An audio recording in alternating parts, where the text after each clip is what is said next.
திருவாரூரில் குண்டையூர் கிழாருக்காக அவருடைய விரதத்திற்காக சுந்தரமூர்த்தி சுவாமிகளுக்கு இறைவன் கொடுத்த நெல்லினை பூதங்கள் எல்லாம் அட்டி இறைவனிடத்தை கேட்டபடியாக அட்டித்தர பணியே அலையில எம்பெருமான் அவை அட்டித்தர பணியே என்று சுவாமி கேட்டதின் அடிப்படையில் பூதங்கள் எல்லாம் வந்து திருவாரூரில் இந்த நெல்மலையை குவித்தது என்று பார்த்தோம். இந்த நெல்மலையை நிரப்ப இடமில்லாமல் அவரவர் வீட்டு வாசலில் இருக்கக்கூடிய நெல்லை அவரவர் எடுத்துக்கொள்ள வேண்டும் என்று பரையறித்து விட்டார். அதான் நம்ம சென்ற அமர்வில் பார்த்தது. பொந்தங்கு மாளிகையில் புகப்பெய்து கொள்கை என என்று முரசு அறிவித்தார் மிக்க புகழ் பறவையார் என்று காட்டுகிறார் சக்கரார் சுவாமி 29வது பட்டு.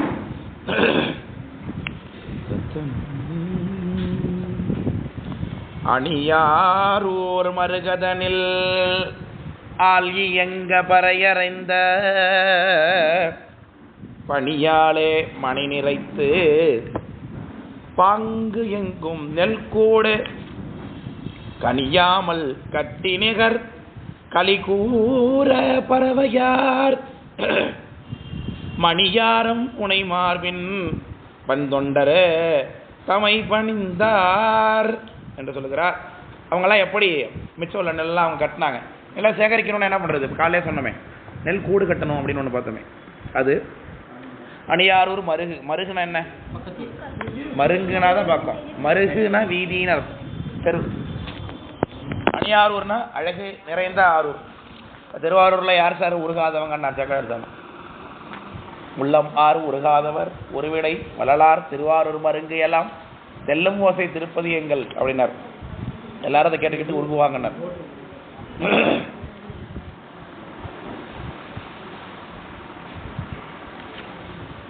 அணியாரூர் மருகதனில் ஆழி எங்க பறையறைந்த பணியாலே மனை நிறைத்து பாங்கு எங்கும் நெல் கூடு. அதான் நெல்லை கூடு கட்டுறதுன்னு காலையில் சொன்னேன். எப்படி கட்டுறதுன்னு நெல் கூடுன்னு கூகுள் பண்ணி பாருங்கள். வீட்டுக்கு போய் இப்போ இல்லை, கூகுள் பண்ணி பாருங்கள். அது சாணத்துலேயும் தயார் பண்ணலாம். அது நெல்லை வைக்கலில் கட்டி கீழே வைக்க பெரிய 4 பக்கமும் அப்படி ஸ்டார் மாரி போட்டு அதில் வந்து வைக்கலை இடையில சுற்றிக்கிட்டே வருவாங்க. நெல்லை கொட்டி மேலே கொண்டு வருவாங்க. சுத்த மேலே வரும். மேலே வந்து மேலே ஒரு கொக்கி மாரி அதில் வச்சு கட்டியிருப்பாங்க வைக்கலாலே. அதெல்லாம் தூக்கி தள்ள வச்சுக்க முடியும். இதை ஒரு இடத்துலேருந்து ஒரு இடத்துக்கு கொண்டு போகிறதுக்கு கூடு. அதை ஸ்டோர் பண்ணணுன்னா அந்த வைக்கல் மேலே சைடில் சாணினால மொழிகிடுவாங்க. சாணத்தினால வைக்க மேலே மொழிகி வச்சுருந்தானா அது நெல் அப்படியே உள்ளே அப்படியே பத்திரமா இருக்கும். இது பழங்காலத்தில் இருந்த ஒரு நெல்லை ஸ்டோர் பண்ணுறதுக்கான ஒரு விஷயம். இந்த மக்களிடத்தை குதிரெலாம் பணக்காரங்க வீட்டில் வச்சுக்கிறது. சார் எங்கள் வீட்டில் சாப்பிட்றதுக்கு வழியில் எங்களுக்கு சார் 10 அடுக்கு பீரோ இல்லையா? அந்தமாரி பீரோ எதுக்கு வாங்கி வச்சுப்பாங்களா வீட்டில்? ட்ரிபிள் டோர் ஃப்ரிட்ஜ் அதை வாங்கி வச்சுப்பாங்களா தேவைப்படாமல்? 10,000 எங்கே இருக்கும்? இப்போ பெரிய பெரிய பொன்னையார் வீட்டில் தான் இருக்கும். குதிரையில் யார் வீட்டில் இருக்கும்? நிறைய நெல் கையாளுறவங்க வீட்டில் தான் மேலே கொட்டி வைக்கிறது. அது வந்து அந்த உரையுடைய டாப் எங்கே இருக்குன்னா சீலிங்கில் போய் முட்டும். அது எங்கன்னா நெல்லை நேராக கொண்டு போய் சீலிங்கில் காய வச்சுருவாங்க. காய வச்சுட்டு மேலேருந்து தள்ளி விட்டுருவாங்க. இந்த மாதிரி எதில் பார்க்கலான்னா நீங்கள் இந்த பாரதி ராஜா ஒரு படம் ஒன்று எடுத்தார், தாஜ்மஹால்னு ஒரு படம் பார்த்துருக்கீங்களா? தாஜ்மஹாலுங்கிற படத்தில் பார்த்தீங்கன்னா அதை மேலேருந்து வயடு வழியாக உள்ளே தள்ளி விடுறத, மழை வரும்போது வேகமாக கூட்டி விடுறத, அவங்க குதிரை உள்ள போய் விழுந்துடுறத அப்படியே சீன் ஒன்று வச்சுருப்பார் அவர். அதனால் அது பழங்காலத்தில் நிறைய பணக்காரங்க வீட்டில் தான் இருக்கும். இது மாதிரி எளிய மக்கள்லாம் இந்த மாதிரி கூடு கட்டி தான் வைத்துக் கொள்வார்கள்.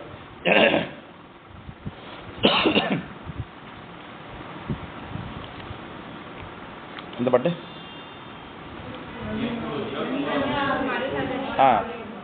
பணியாலே மனை நிறைத்து வாங்கு எங்கும் நெல் கூடு கனியாமல் கனியாமல் கட்டி நகர் கலிகூர. இப்படி அது கனியாமல்னா அது பிரிஞ்சிடாத அளவுக்கு நெருக்கமாக கட்டுறதுன்னு அர்த்தம். நல்லா இருக்க கட்டி அந்த நெல் கூடு. கட்டி நகர் கலிகூர பறவையார் மணியாரம் புனை மார்பின் பண் தொண்டரே தமை பணிந்தார். அப்படிலாம் சேகரித்து வச்சுட்டு மிச்சத்தை அம்மா வந்து சுந்தரமூர்த்தி சாமியை பணிகின்றார் என்று சொல்லுகிறார். அப்படியே அவர்கள் அந்த திருவாரூரில் கொஞ்ச நாள் வாழ்கிறாங்க. சாதாரணமாக நாட்கள் போய் கொண்டிருக்கிறதுன்னு சொல்லுகிறார். நம்பியாரூரர் திருவாரூரில் நயந்து உரைநாள் செம்பொன் புற்றிடம் கொண்டு வீற்றிருந்த செழுந்தேனை தம் பெரிய விருப்பினொடும் தாழ்ந்து உணர்வினால் பருகி இம்பருடன் உம்பர்களும் அதிசயிப்ப ஏத்தினார். இப்படியாக திருவாரூரில் அவர் இருந்திருக்கக்கூடிய காலகட்டத்திலே, திருவாரூரில் நயந்துரை நாள், அப்படி திருவாரூரில் விரும்பி இருக்கக்கூடிய நாட்களிலே செம்பொன் புற்றிடம் கொண்டு விற்றிருந்த செழுந்தேன் என்று சொல்லுகிறார். இது பின்னாடி இவ்வளோ நாள்லாம் இருந்திருக்காரு, ரொம்ப நாள்லாம் காமிக்கிறாங்க. இருக்கிறதே 2 வருஷம் தான் சொல்ல நம்ம கணக்கு வருது. இந்த கணக்கு தப்பாக இருக்குமோன்னு எனக்கு ஒரு அபிப்பிராயம் ஏற்படுது. அதனால் 18 வயசில் சுந்தரமூர்த்தி சாமி வந்து கைலாயம் போயிட்டார் அப்படிங்கிறது வந்து ஒருவேளை அது புராணத்தில் இவ்வளோ டீட்டெயில்ஸாக இருக்கும் பொழுது இவ்வளோ தலைகளை 2 ஆண்டுக்குள்ள முடிச்சிருக்க முடியுமா? திருவாரூர்லேயே பல காலம் தங்கியிருக்கிறதா சொல்லுகிறார். அப்புறம் போய் சேரமான் பெருமாள் நாயனார் வீட்டில் போய் கொஞ்ச நாள் நல்லா தங்கியிருக்காரு. இவர் ஒற்றியூரில் வந்து தங்கியிருக்காரு. எப்படி பார்த்தாலும் ஒரு இடத்துக்கு 6 மாதம் தான் தங்க முடியும். இதவே பல நாள் 12 காலம் முடியலாம் சொல்கிறதெல்லாம் எதுக்காக சொல்கிறான்னு தெரியல. கேட்க அதெல்லாம் பின்னாடி வந்த ஒரு தனிப்பாட்டு தான் சொல்லிக்கிறது, யார் யாருக்கு எத்தனை வயசுங்கிறது. அப்பர் சாமி 80 வயசு, ஞானசம்பந்தர் 16, அது நமக்கு புராணத்திலே தெரிகிறது. அவர் இந்த மணிவாசகர் வரும் 32 வயசு என்று சொல்லுகிறார்கள். என்ன ஆதாரம் தெரியாது. அதே மாதிரி சுந்தரமூர்த்தி சாமி 18 வயசுன்னு சொல்லுகிறார்கள்.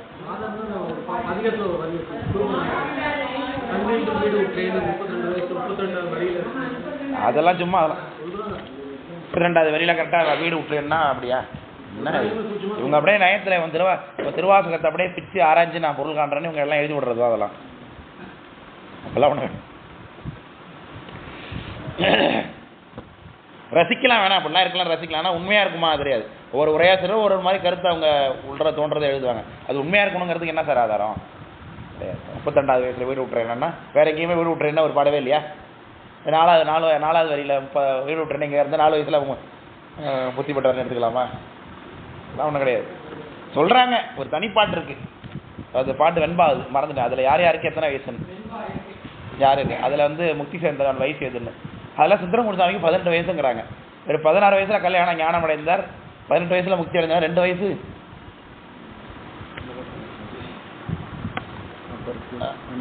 அப்பருக்கு 81, அருள் வாதவருக்கு செப்பிய 4 8 432 தெய்வீகம் இப்புவியல் சுந்தரருக்கு 30 தொல் ஞான சம்பந்தருக்கு அத்தம் 16 என்று அறி. இது வந்து ஒரு தனி வெண்பாய், தனிச்சொல். இது யார் பாடினாங்கன்னே தெரியாது நமக்கு. அது பெயர் இல்லாத ஒரு ஆள் பாடி வச்ச தனிப்பாடல். அது நல்லா இருக்கு. ஆனால் நமக்கு புராணத்தில் பார்த்தா 2 வருஷத்துக்குள்ளே உலகம் செஞ்சிட முடியுமா? யாத்திரையிலே பல காலம் கழிஞ்சு போயிடும் 2 வருஷத்துக்குள்ள. திருவாரூர்லேருந்து திருவொற்றியூர் நடந்து போறாரு. ஒரே நேர்கோடாக போனால் கூட நமக்கு 2 மாதம் ஆகும்னு வச்சுங்க. ஒரு பல ஊருக்கும் போய் அங்கங்கே தங்கி இருந்து தான் போறாரு சாமி. இல்லை திருவொற்றியூரில் எத்தனை வருஷம் இருந்தார், எத்தனை காலம் இருந்தாருன்னு நமக்கு தெரியாது.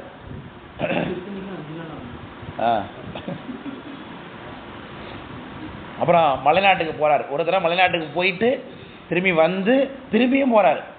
இவ்வளோ விஷயம் இருக்கு. அப்புறம் தென்னாடு முழுக்க தலையாத்திரை பண்றாரு சேரமான் பெருமாள். இது 2 வருஷத்துக்குள்ளங்கிறது எனக்கு என்னமோ உடன்பாடா இல்லை. அதனால இருக்கட்டும், இருந்துட்டு போட்டு.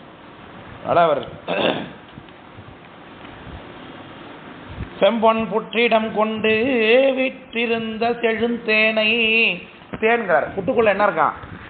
தேன் இருக்கு இல்லையா? அந்த இடைமருதில் ஆனந்த தேன் இருந்த பொந்தை பறவை நாம் பூவள்ளி கொய்யாமோன்னு சாமி பாடுறாங்க. அது பொந்துக்குள்ள இருக்க தேன்னாரு. அப்பர் சாமி பாடுறாங்க திருவையாறு அமர்ந்த தேன் அப்படின்னாரு அப்பர் சாமி.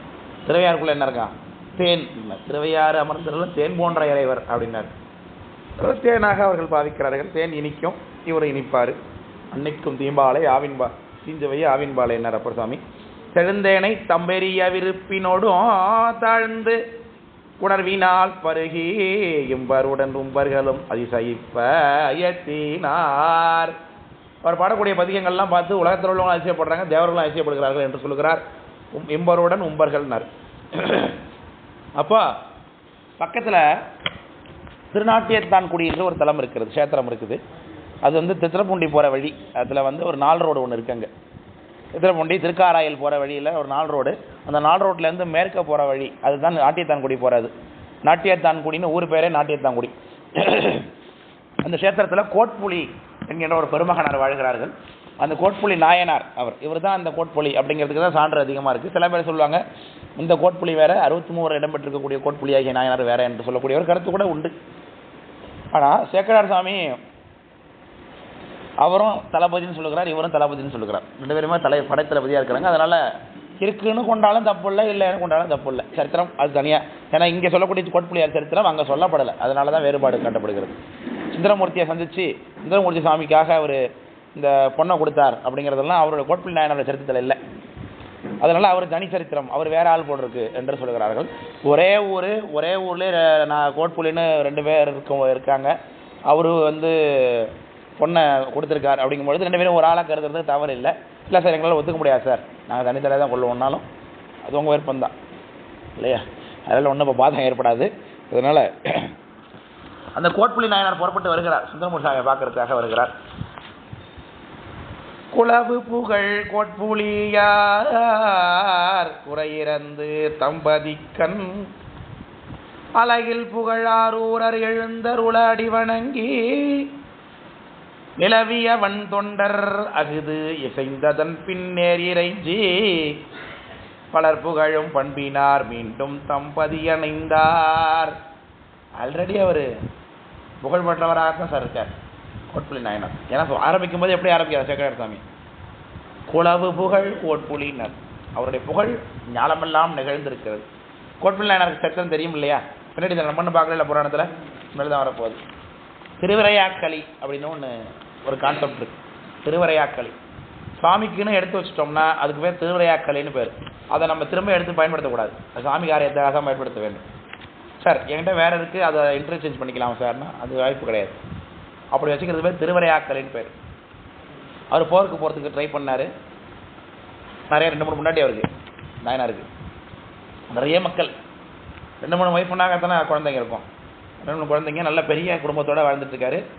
அப்போ 4-5 மாமனார் இருப்பாங்க இல்லையா?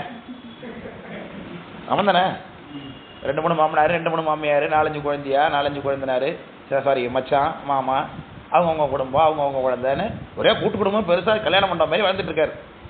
அந்த குடும்பமே அப்படி தான் இருக்குது. எல்லா குடும்பத்துக்கும் தலைவர் யார்? கோட்புலி நாயனார்.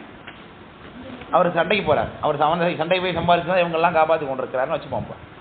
இவங்களாம் என்ன செஞ்சுட்டு இருந்தாங்கன்னு தெரியல. இப்போ அவர் சிவபக்தர் சண்டைக்கு போகிறார். இவங்க நம்ம போயிட்டு வர வரைக்கும் இவங்களுக்குலாம் சாப்பாடு வேணும்னு சொல்லி நெல்லை இந்த மாதிரி ரெடி பண்ணி இதெல்லாம் உங்களுக்கு சாப்பாட்டுக்கு உள்ளது, இது சாமி நாட்டித்தங்குடி சாமிக்கு உள்ள நைவேத்தியத்துக்கு உள்ள நெல், அதனால் இதை நீங்கள் ஏதாவது நல்லது கெட்டு வந்ததுன்னா சாப்பிடக்கூடாது, இது தனி, இதெல்லாம் திருவிரையாக்களி, அதை யாரும் எடுக்கக்கூடாதுப்பா அப்படின்னு சொல்லிட்டு போயிட்டார். உடனே பஞ்சகாலம் வந்தது. இந்த பஞ்சகாலம் தான் போட்டிருக்கு சார், இப்போ வந்துச்சுல நெல் பொருந்தது. அப்போ 2 பேரும் ஒரு ஆளுங்கிறதுக்கு சான்று கொடுத்து பாருங்க எண்ணி பார்க்கும்பொழுது. இப்போ பஞ்சம் வந்துச்சு இந்த ஊரில். கொரோனாவா? இப்போ காலையில் வந்தது சார் நெல் கொடுக்கறதுக்காக பஞ்சம் இருக்கு.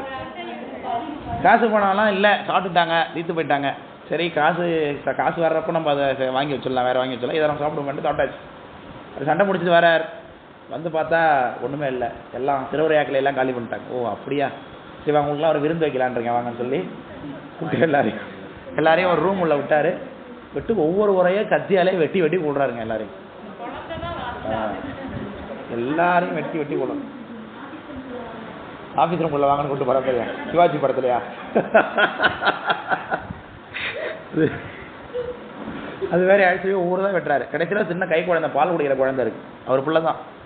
எதையாவது விட்டுருங்களா? அதனால் நேராக நெல்லை சாப்பிட்டது, அந்த நெல்லை சாப்பிட்டவங்களோட பால் தானே இது குடிச்சது, அதனால் இதுவும் தண்டிக்கத்தக்கதுதான் சொல்லி அதை வானத்தொலத்துக்கு விசிறி எரிஞ்சு வாளால் வெட்டி எரிஞ்சாருங்க.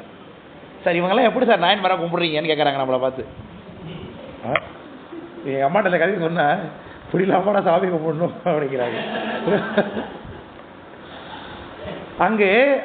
அங்கு சிவபெருமானுக்கு வைத்த பொருளை எடுத்தவர்களை எப்படி நாம் தண்டிக்க வேண்டும்? அப்போ சிவபெருமானுக்கு பொருளை வச்சது தான் என்ற பக்தி மட்டும்தான் அங்கே பார்க்கத்தக்கது. அதனால நம்மளும் திருவிரையாக்கலைன்னு வச்சதை வீட்டில் எடுத்துட்டாங்கன்னு சொல்ல ஆளுக்கு ஒரு கத்தி தீ நிற்க முடியாது நம்ம வீட்டில் இல்லையா? டைப் இல்லை, நம்மளே செய்வோம். அதனால ஏன் அப்போ நம்மளே தான் வெட்டிக்கணும்ப்பா. கோட்புலி நாயனார் அடுத்தவங்களை வெட்டினாரு. நம்ம செய்கிற காரியங்களுக்கு நாம தான் அறிக்கட்டு நாம் கொண்டு கொடுத்துக்க வேண்டியதுதான், ஒன்றும் பண்ண முடியாது. அதனால அவர்களுடைய பண்பு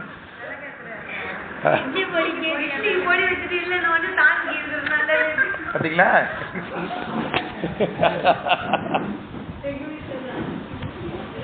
செங்கோட்டையில் நான் சொன்ன அந்த கதையை சத்தபத்தி தான் சொல்ல.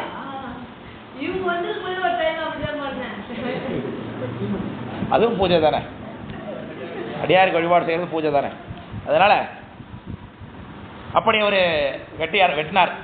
அதனால அந்த நாயன்மார் தான் இந்த நாயன்மாரா அது நமக்கு தெரியல. ஆனால் சொல்லும் போது சேக்கிழார் எப்படி அறிமுகப்படுத்துகிறாரு, குளவு புகழ் பொற்புலியார் குறையிறந்து. குறையிறந்துன்னு அர்த்தம், எனக்கு எல்லாம் இருக்கு சார், ஒரே ஒரு குறை தான் சார், மவுண்ட் ரோட்டில் ஒரு 8 அடுக்கு மாளிகை இருந்தால் நல்லா இருக்கும் சார், அது மட்டும்தான் சார் எனக்கு குறையா இருக்கு, மற்றபடியே வர ஒன்றும் இல்லை. அப்படி அப்படி அப்படி இல்லை, அந்த குறை இல்லை.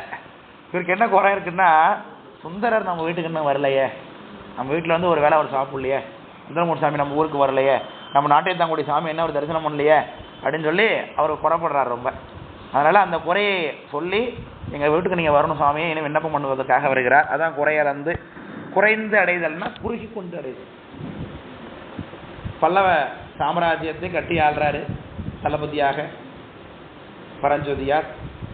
மன்னவர்க்கு தண்டு போய் வடபுலத்து வாதாவி தொன்னகரம் துகள்படுத்து தொலைநெடுங்கை வரையுகைத்து பன்மணியும் நிதிக்குவையும் பகட்டினமும் இன்னின எண்ணில கொண்டு இகழ்வேந்தன் முன்கொணர்ந்தார்னு திருத்தொண்ட நாயனாருடைய புராணத்தில் என்னென்ன செஞ்சுட்டு வந்தார்னு சொல்றார் சேகர். மன்னவர்க்கு தண்டு போய், ராஜாவுக்காக இவர் போறார் வாதாவி.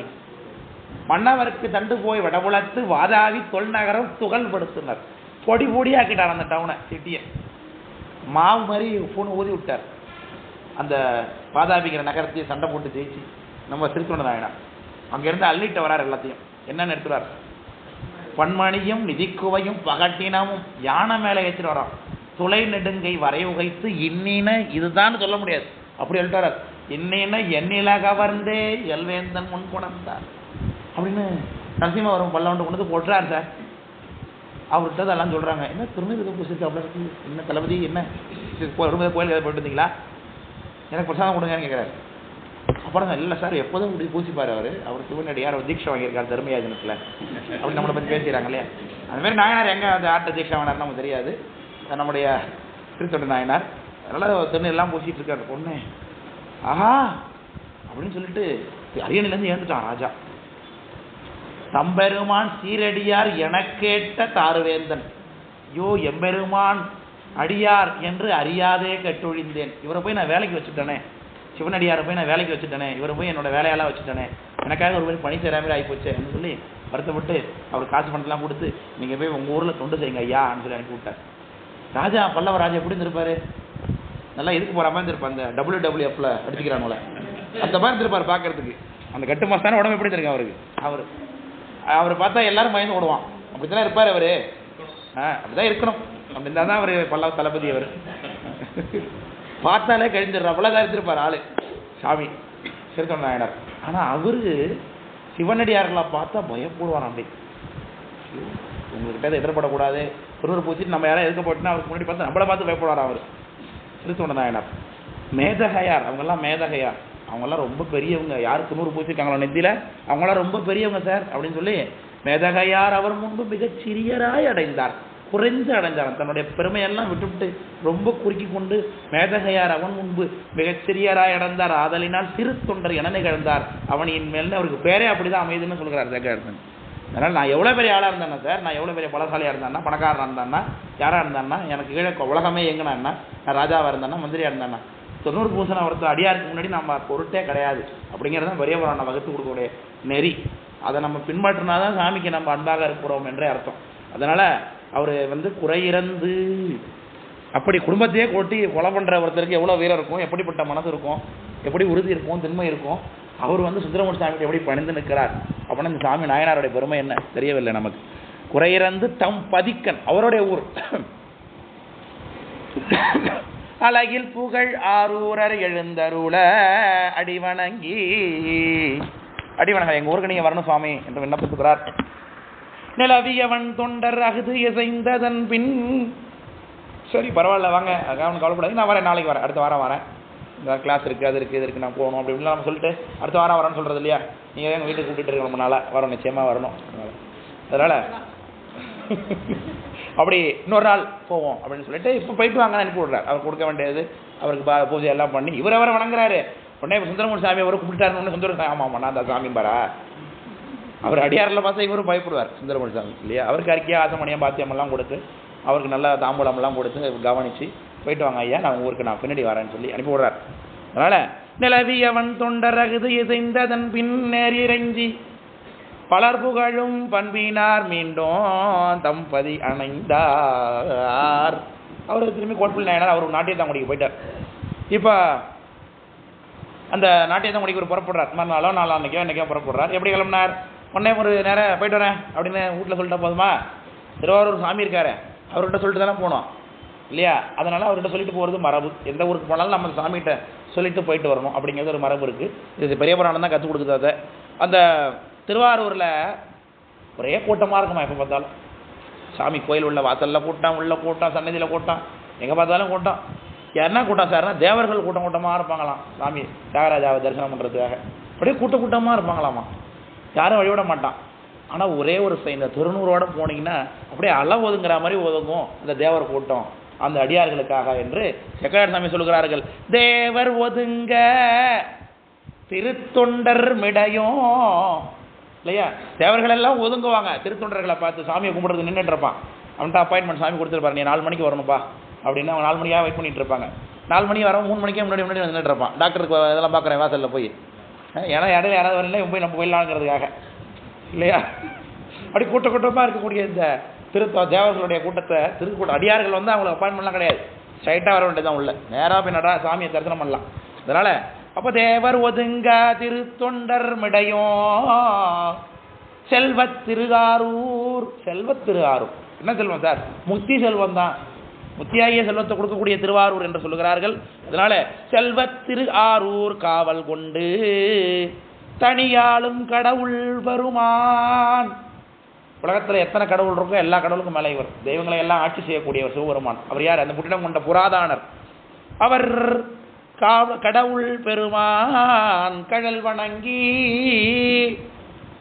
நாவலூரர் அருள் பெற்று நம்பர் பதிகள் பிற நன்னி பாவை பாகர் தமைப்பணிந்து பாடும் விருப்பில் சென்றனைவார். இவர் திருவாரூர்லேயே ரொம்ப நாளாக இருக்கேன் சுவாமி. பக்கத்தில் விளம்பரம் இருக்குது, இந்த பக்கத்தில் சிக்கல் இருக்குது, இந்த பக்கம் நாகப்பட்டினம் இருக்குது. அங்கெல்லாம் நீங்கள் தானே இருக்கீங்க. அங்கேயும் நம்ம உங்களை வந்து பாடணும் பரவணும்னு ஆசையாக இருக்குது. அதனால் பெருமானே நான் வெளியில் கொஞ்சம் போயிட்டு வரேன், எனக்கு உத்தரவு கொடுங்கண்ணா. சரிப்பா போயிட்டு வா, நம்ம அங்கே பார்ப்போம் அப்படின்னு. இப்போ இவரு பிடிக்க இருக்க போகிறாரப்பா. இவரும் அவர் அங்கே தான் இருக்க போகிறார் சாமி. எங்கே போனாலும் இவர் தான் அங்கே பார்க்க போகிறாரு, அவர் தான் இவரை பார்க்க போகிறாங்க. ஸோ அதனால்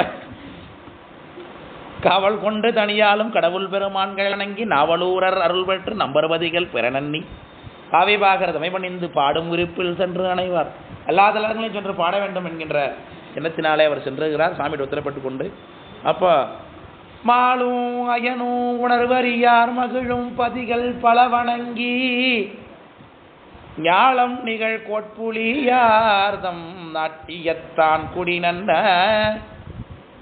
ஏழும் வகையால் அலங்கரித்தங்கு அவரும் எதிர்கொண்டு இனிதிரைந்தே கோல மணி மாளிகையின் கண் ஆர்வம் பெருக கொடுபுக்காகார். நிச்சயமா இதெல்லாம் தெரிஞ்ச விஷயம்தான். கோட்புள்ளாளர் வந்து இப்படி கூட்டு போயிருக்கார். போனாருன்னா சும்மா வாங்க வாங்க அண்டு கூட்டுருவார. எப்படி அலங்கரிச்சிருக்காங்க சிஎம் வந்தானாலே எப்படி அலங்கரிக்கிறாங்க. இந்த பெரிய புராண காட்சி இப்போ தான் சார் பார்த்தேன். எங்கள் ஊரில் எங்கள் மயிலாடுதுறை மாவட்டத்துக்கு தலைமை இது கலெக்டரேட் தொடக்கத்தை சிஎம் வந்தார் போன வாரம். திங்கக்கிழமைன்னு நினைக்கிறேன். போன திங்கக்கிழமை வந்தார். மருத்துவ இடத்துல தான் கட்டியிருக்கிறாங்க சார். இங்கேருந்து நம்ம இந்த உஸ்மான் ரோடு இது உஸ்மான் ரோடு இது ஃபுல்லாங்க 2 பக்கமும் வாழை மரம் அப்படியே வரிசையாக ஒரு முழத்துக்கு ஒரு வாழை மரங்க 2 பக்கமும் சார். ஒரு வாழை தோப்பே கொண்டு வந்து நிறுத்தி வச்சுட்டாங்க. அவ்வளோ வாழை மரம், அத்தனை பாக்கு, அத்தனை இது கட்டி அலங்கரித்து வரவேற்கிறாங்க. அவருடைய தலைவரையும் வரவேற்கிறாங்க. நம்ம தலைவர்கள் நம்ம வரவேற்கிறது இல்லையா? அதெல்லாம் நான் ஒன்றும் அது ஒன்றும் தப்புன்னு நான் ஒன்றும் சொல்லலை. அதை நம்ம ஞானசம்பந்தர் வந்து அப்படி தானே வரவேற்கிறாங்க. அதனால் அவர்களாவது அதை பின்பற்றுகிறார்களே பெரிய புராண கலாச்சாரத்தில்.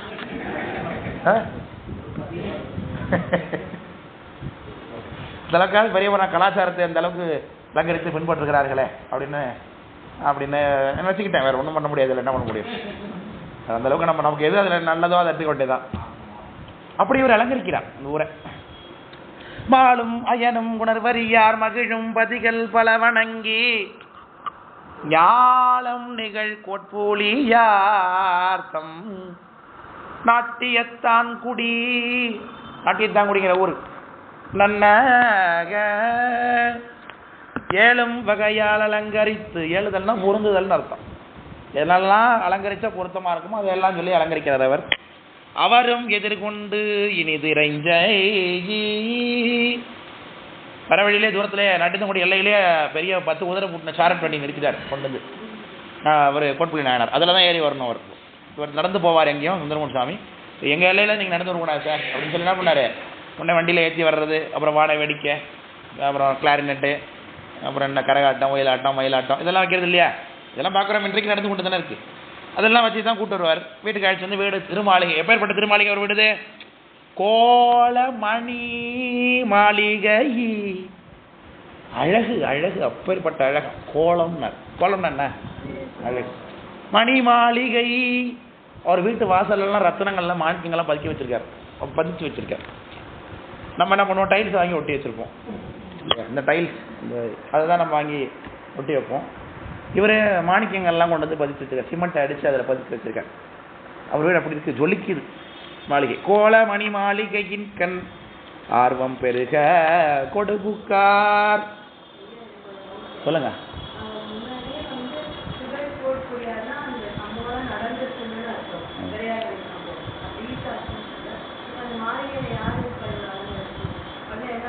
வேற கல்யாணம் பண்ணிக்கிட்டாரான்னுமோ.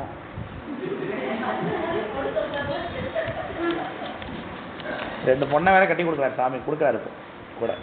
அதனால இது ஒரு சம்பவம், இது ஒரு ஆதாரம். அவர் இது வர இருக்க வாய்ப்பு இல்லை அப்படிங்கிறதுக்கு ஒரு ஆதாரம். அதனால இதை நம்மளே யோசிச்சுட்டேன் நான். அதனால கோலமணி மாளிகையின் கண் ஆர்வம் பெருக கொடுபுக்கார். இப்போ வந்திருக்கிறது யார் சார் அவங்க வீட்டுக்கு? நம்பிசாமி. அவர் எப்பேற்பட்ட பெருந்தகையார், சிவனடியார். அவர் தரர் அப்படிங்கிறத விட சிவனடியார். அவர் தம்பரான் தோழ வெண் தொண்டதெல்லாம் இருந்தாலும் சிவனடியார் வந்து எப்படி பூசிக்கணும் நம்ம வீட்டுக்கு, அவங்களை எப்படி பதிக்க வேணும் அப்படிங்கிறத சொல்லுகிறார். அவங்க நம்ம நெருக்கமான கூட இருக்கலாம் சார், அதெல்லாம் அவங்க அடியார். அவங்களுக்கு கொடுக்க வேண்டிய மரியாதை நம்ம கொடுக்க வேண்டும். அவங்கள உபசரிக்கணும். உபசரிக்கிறங்கிற பேரில் போட்டு உபத்திரவம் பண்ணக்கூடாது அவங்கள. இது எனக்கு போன சார்னா அவங்களை விட்டு சரிட்டு இல்லை இல்லை இன்னும் கொஞ்சம் வச்சுங்க, இல்லை இல்லை எனக்கு இன்னும் வச்சுங்கன்னு சொல்லிட்டு நம்ம செஞ்சு வச்சிருக்கிறதெல்லாம் தள்ள கட்டி வெளியே வரவே மாட்டாங்கிற அளவுக்கு விளவடாது சார்.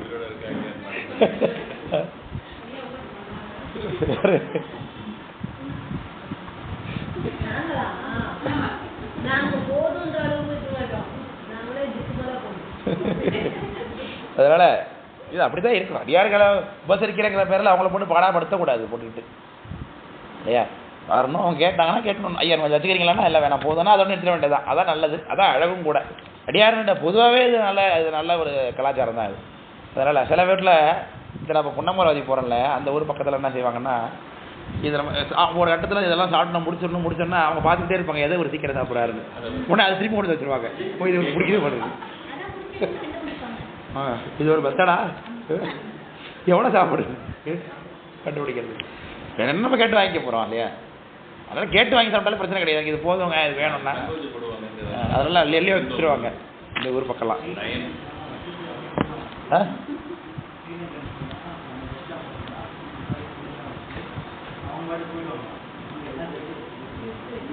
ஸோ அது ஒரு கைண்ட்.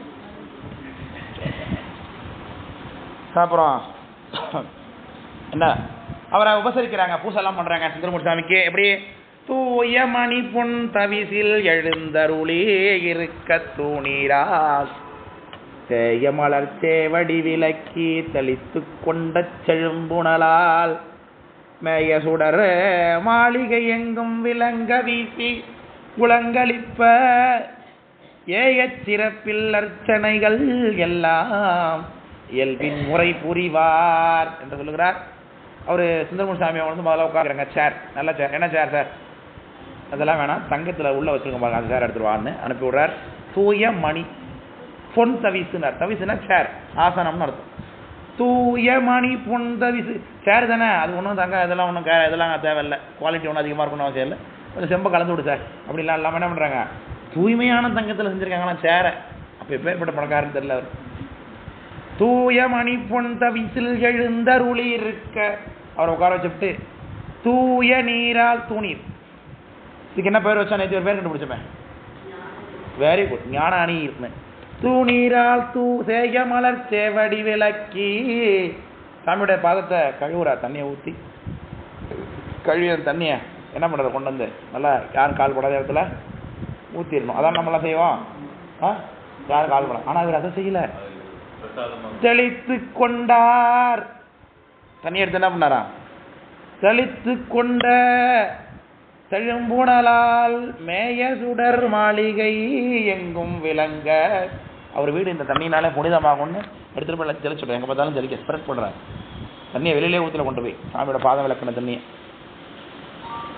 மேய சுடர் மாளிகை எங்கும் விளங்க வீசி உலங்களிப்ப ஏய சிறப்பில் அர்ச்சனைகள் எல்லாம் இயல்பின் முறை புரிவார். அர்ச்சனை பண்ணுறதுனா என்ன, மாலை போடுறது, புது வஸ்திரம் வச்சு கொடுக்கறது, அர்ச்சனை பண்ணுறது, துதிக்கிறது, கொழு காட்சி பண்ணுறது இல்லாமல் சன்னியானம் வந்தாங்கன்னா பண்ணுறாங்க இல்லையா, அதான் கொழு காட்சி அர்ச்சனை பண்ணுறது. அப்போ வேற என்ன செய்கிறாங்க, பூந்தன் பனி நீர் கொடு சமைத்த பொருவில் விரை சந்தன கலவை வாய்ந்த அகிலின் அருஞ்சாந்து வாசம் நிறை மான்மதச்சேரு தோய்ந்த புகை நாவியின் அருணை தூய பசுங்கற்பூரம் உடன் ஏய்ந்த அடைக்காய் அமுதினைய எண்ணில் மணி பாசனத்து ஏந்தி. பாசனம் அப்படின்னா என்ன, பாசனம் அப்படிங்கிறது தட்டு மாதிரி இல்லை, நீர்ப்பாசனம். இந்த இடத்துல பாசனம் அப்படிங்கிறது மணிப்பாசனம்னா தட்டு மாதிரி எல்லாவற்றையும் மணியினால ஆக்கப்பட்டதாகிய ஒரு கலன், அதெல்லாம் எடுத்து கொடுக்கக்கூடியதாகிய ஒரு கலன், அதில் வச்சு கொடுக்குறார். என்னென்ன கொடுக்குறார் சுவாமிக்கு, பூந்தன் பனி நீர் கொடு சமைத்த பொருவில் விரை சந்தன கலவை. பூசிக்கொள்வதற்கு சந்தனம் சார், சந்தனத்தை எதை விட்டு அரைச்சிருக்கிறாங்க, பன்னீரை விட்டு அரைச்சிருக்கிறாங்க. பனி நீர் கொடு சமைத்த காஷ்மீர்லேருந்து வந்துருக்கு சார். அது இங்கே பன்னீர் ஒன்றும் தயார் பண்ணுறதுக்கு ஒன்றும் நம்மள்ட்ட டெக்னாலஜி ஒன்றும் கிடையாது, நம்ம இதெல்லாம் பண்ணுறதில்ல. பன்னீர் ரோசாலாம் நம்ம ஊரில் கிடையாது, அதெல்லாம் வெளிலேருந்து வந்தவங்க தான் அவங்கெல்லாம், ராஜா பூலாம். அவங்க காஷ்மீரில் தான் நிறையா பண்ணுவாங்க, அங்கேருந்து இறக்குமதி பண்ணி வச்சுருக்காங்க. அதனால் பூந்தன் பனி நீர் கொடு சமைத்த பொறிவில் விரை சந்தன கலவை வாய்ந்த அகிலின் அருஞ்சாந்து. அப்புறம் அகிலுங்கிறது ஒரு மரத்தில் கிடைக்கக்கூடிய ஒரு வாசனை பொருள். அது நறுஞ்சாந்து வாசம் நிறை மான்மதச்சேரு. மான்மதச்சேருன்னா கஸ்தூரின்னு அர்த்தம், சேருன்னா குழைச்சி வச்சிருக்கிறது கஸ்தூரி, மான்மதம் கஸ்தூரி. தோய்ந்த புகை, இது எல்லாவற்றையும் போட்டு அது செராவா செதுக்கி புகை போடுறது. செரானா சின்ன சின்னதாக விளக்கப்பட்ட விறகு, அகிலெல்லாம் போட்டு கொளுத்தி அதை புகை போடுறார் சாமிக்கு, தூபம் கொடுக்குறார். நாவியின் நறுநை தூய பசுங்கற்பூரம், நெய் தலைக்கு பூசிக்கிறதுக்கு. நாவினா மான் தானே, அந்த நெய் அது மாதிரி நாவியின் நறுநைனா வாசனை, கஸ்தூரி கூட்டப்பட்டதாகிய எண்ணெயை பூசிக்கிறதுக்கு கொடுக்கறது, வாசனை மிகுந்த எண்ணெய். தூய பசுங்கற்பூரம், அதனால நெய்யை ஏன் தலை பூசிக்கணும், நெய் மீன்ஸ் எண்ணெய் தான், நெய்யை தலைக்கு பூசிக்கலாம். அந்த புல்ல பசு நெய்யை தள்ள பூசினா பொடுக்கு தொல்லை இருக்காது, நெய்யை நம்ம பூசிக்கலாம். அதனால் நெய் தூய பசுங்கற்பூரம் உடன், பசுங்கற்பூரங்கிறது பச்சைக்கற்பூரம், அந்த பச்சைக்கற்பூரத்தை ஏய்ந்த அடைக்காய், அது வெத்தலைக்குள்ளே வச்சு பீடா தயார் பண்ணியிருக்கார். பச்சை கற்பூரம், தக்கோலம், ஏலக்காய். தக்கோலங்கிறது ஸ்டாரனேஸ் அப்படிங்கிற மாதிரி, அதான் தக்கோலம், அதுக்கு பேர் தான். அந்த இது கிராம்பு, பட்டை, பாக்கு இதெல்லாம் வச்சு கொஞ்சோண்டு குல்குந்து வச்சு, அப்புறம் சீரக மிட்டாய், ஜீரக மிட்டாய்னு ஒன்று என்னத்த வாசனை அடிக்கும், வாசனை. கொஞ்சோண்டு சக்கரை பொங்கலில் போட்டால் நல்லாயிருக்கும், சக்கரை பொங்கல் வாடையாக இருக்கும். சூட நிறையா போட்டுறக்கூடாது, நான் சூடத்தை திங்கிற மாதிரி இருக்கும், இந்த அளவுக்கு வாடையாடுவது. அதனால் இந்த அடைக்காய்னா வெத்தலை பாக்கு, ஆமுகுது, அதோடு கூட சாப்பாடும் கூட. இவர் மற்றதெல்லாம் சாப்பாடு என்னென்ன சமைச்சாங்கிற சொல்லலை, மற்ற சைடு பொருள்லாம் சொல்லிவிட்டு சாப்பாடும் சாப்பிட்டாருனார். சைட் டிஷ்லாம் நிறையா வச்சுட்டாரு போட்டிருக்க. அப்போ கொஞ்சோண்டு சோறு, இப்போ உள்ள கல்யாணத்துலாம் முடின்னு வச்சுங்களேன், கொஞ்சோண்டு கிண்ணத்தில் சோறு வைக்கிறேன் அவங்களோண்டு. மற்றதெல்லாம் பார்த்தீங்கன்னா எல்லாத்துலேயும் ஒரு ஸ்பூன், ஒரு 42 இருக்குது அதில் இலை ஃபுல்லாக, அது எல்லாத்தையும் சொல்லிட்டு இவ்வளோ சோறு திக்கணுமா, இப்படி விருந்து வைக்கிறேன் அந்த மாதிரிலாம் உலகத்தில். அந்த மாதிரி இவர் எல்லாத்தையும் நிறையா வச்சிருக்காரு. அமுது சாப்பாடும் வச்சிருப்பார், சாப்பாடு என்னென்ன இருக்கும் எல்லாம் வச்சிருப்பார் இல்லையா. அதனால் தேய்ந்த அடைக்காய் அமுதனையை எண்ணில் மணிப்பாசனத்து ஏந்தி, இப்படியெல்லாம் தட்டு தட்டு தட்டு தட்டாக வச்சிருக்கார் அவர் கொடுக்கறதுக்கு. அதான் எண்ணில் மணிப்பாசனம். பேரு வேறு திருப்பள்ளி தாம பணிகள் மிக எடுத்து, அவர்கிட்ட நிறைய தோட்டம் இருக்குது சார், பூந்தோட்டமே நிறையா இருக்குது இந்த கோட்பள்ளி நாயனார்கிட்ட. அதனால் ஒரு இடத்துல பார்த்தா ரோஜா தோட்டம், ஒரு இடத்துல பார்த்தா மல்லிகை தோட்டம், ஒரு இடத்துல சங்கழி நீர் தோட்டம், ஒரு இடத்துல பார்த்தீங்கன்னா சண்பக தோட்டம் இருக்குது. இப்படி தோட்டமாக இருக்குது. எல்லா பூவையும் எல்லா இடத்துலையும் பறிச்சுட்டு வந்துருக்கப்பா, எல்லாரும் மாலை கட்டி வைங்கப்பான்னார். முதல்ல செங்கழி நீர் மாலை போடுறார். அப்புறம் வந்து இது மல்லிகைப்பூ மாலை போட்டுங்க, அதை கழிச்சிடுங்கன்றார். அப்புறம் கழிச்சிட்டு கொஞ்சம் இருந்தாங்க வேற என்ன பூ இருக்குது, சம்பங்கி பூ போட்டுங்கிற, அப்புறம் செவந்தி போட்டுங்கன்னு மாற்றி மாலையை போட்டுக்கிட்டே இருக்கிறது சார். ஒவ்வொரு தடவைக்கும் ஒரு மாலையா. வேறு வேறு திருப்பள்ளி தாமம் பணிகள் மிக எடுத்து நம்ம ஒரு மாலை வாங்குவோம், அதுவே 250 ரூபா ஆகிடும் இல்லையா? சின்னதாக இவ்வளோ பெருசு வாங்கினாலே 250 ரூபா விற்பான். இப்போ நீட்டு மாலாலும் உயர மாலை இருந்தால் 800 ரூபா கிட்டத்தட்ட ஆகிடும். அது இவ்வளோ மொத்தம் இருந்ததுன்னா அது 800 ரூபா. இப்போலாம் இவ்வளோ பெருசு கட்டுறான். அவ்வளோ பெருசுலாம் கௌரவத்தை காமிக்கணும்னா மாலையா 5000 ரூபா கிட்டத்தட்ட வந்துடும் போல் இருக்கு. இப்போ இவர் வேறு வேறு வீட்டில் விளைஞ்சிருக்குன்னு தான் சொல்ல வேண்டியதான் அப்போ இல்லையா? அப்போ மாறிலாத மணித்திரு ஆபரண வர்க்கம் பல தாங்கி ஆபரணங்கள் கொடுக்குறாரு. எல்லாம் செயின்லாம் கொடுக்குறாரு, செயின் போடுறாரு. 5 மோடில் செயின் எடுத்துருக்காரு ஜிஆர்டியில், இந்த நிமிஷம் வந்தோடனே போட்டு விட்றதுக்காக இல்லையா? அதை போடுறேன். இப்போ நாம் கல்யாணத்துக்குலாம் வச்சா தான் போடுவோம். ஒரு கல்யாணம் வச்சோம்னாக்க அதில் மூக்காலை நாக்காலை எழுதிக்கிட்டு அதில் இந்த வாசலில் தான் வைக்கலவா, இப்படிதான் பண்ணணுமா, இதெல்லாம் யாசார் வச்சா சம்பிரதாயத்தில் அழிச்சிட்டு அது 3000 ரூபா செயினில் நாங்கள் போடுவோம் இல்லையா? நம்ம விருப்பப்பட்டவங்களாம் தான் வாங்கி கொடுப்போம். காசு இல்லைன்னா விருப்பம் இருந்தாலும் அழுவ தான் வரும், வேறு ஒன்றும் பண்ண முடியாது. ஆனால் இவர் என்ன பண்ணுறாரு, ஒரு செயின் இல்லை சார், எவ்வளோ பாருங்க, மாறிலாத மணி திருவாபரண வர்க்கம்னார். கூட்டமாக இருக்கான். ஒரு தட்டிலே பார்த்தீங்கன்னா செயின் இருக்குது, மோதிரம் இருக்குது, தலைக்கு கிரீடம் இருக்குது, கையில் கட்டிக்கிறது, காலில் கட்டிக்கிறதுக்கு, இடுப்பில் கட்டிக்கிறதுக்கு எல்லாத்துலேயும் தங்கத்திலே பண்ணி வச்சிருக்காரு. எவ்வளோ அன்பு அவருக்கு. மணித்திரு ஆபரண வர்க்கம் பலதாங்கி ஈரில் விதத்து பரிவட்டம், துணி ட்ரெஸ் கொடுக்குறாரு. பரிவட்டம்னா ட்ரெஸ், ஈரில் விதம்னா அதுக்கு இருக்கக்கூடிய பெருமை மாதிரி வேற யாரும் வச்சிடல. ஏற்கனவே இவர் கட்டியிருக்கிற ட்ரெஸ்ஸை பார்த்து எவர்கள்லாம் ஆசைப்பட்டாங்கன்னு சென்ற வாரத்தில் பார்த்தோம். ஈரில் விதத்து பரிவட்டம் ஊழின் நிறைத்தே, ஊழினா வினை, வினைப்படி எல்லாவற்றையும் நிறுத்து எதிர் இறைஞ்சி 6 புனைந்தார் அடிதொண்டர் அளவில் பூசை கொலகளித்தார். 6 புனைந்தார் சிவபெருமான் அவருடைய அடித்தொண்டராகிய சுந்தரமூர்த்தி சுவாமிகள் பூசை கொள்வதற்காக இதெல்லாம் கொடுத்தார். சரி, உடனே சேகர் சாமி நம்மள்கிட்ட சொல்றார், ஏங்க இவ்வளோ செய்கிறாரே, அப்படி அவர் என்ன வேலை தான் பார்க்குறேன் அப்படின்னு நம்ம இப்போ கேட்குறோம்ல. இப்போ நம்ம வருமாறாத ஒருத்தர் நல்ல பெரிய செலவு பண்ணுறான். இப்போ ஒரு சிஎம் வராருன்னு வச்சுங்க, ஒரு அரசியல்வாதி எல்லாம் செய்கிறார். உடனே நம்ம என்ன முதல் வேலை என்ன செய்யும், இவருக்கு எங்கே சார் வருது இவ்வளோ காசு அப்படின்னு நம்ம கேட்குறோமா இல்லையா? இது நமக்கு வந்துடக்கூடாது, அடுத்தது தான் சொல்கிறாரு, இவர் எல்லா வேலை பார்க்குறாருல சேகர் சாமி. செங்கோல் அரசன் அருளுரிமை சேனாபதியாம் கோட்புலி யார், இப்போதான் சொல்கிறாரு. ஏன் இவருக்கு எங்கேருந்து இவ்வளோ செல்வம் வந்து நமக்கு சந்தேகம் தரக்கூடாதா இல்லையா? இதை முன்னாடியே அறிமுகப்படுத்த சொல்லக்கூடாதா? நுட்பத்தை பாருங்க எப்படி இதில் இருக்குன்னு. செங்கோல் அரசன் அருளுரிமை சேனாபதியாம் கோட்புலி யார். நாட்டில் இப்போ பல்லவராஜா ஆட்சி பண்ணி கொண்டிருக்கிறார், அவருக்கு சேனாபதியாக இருக்கார். நங்கோமானை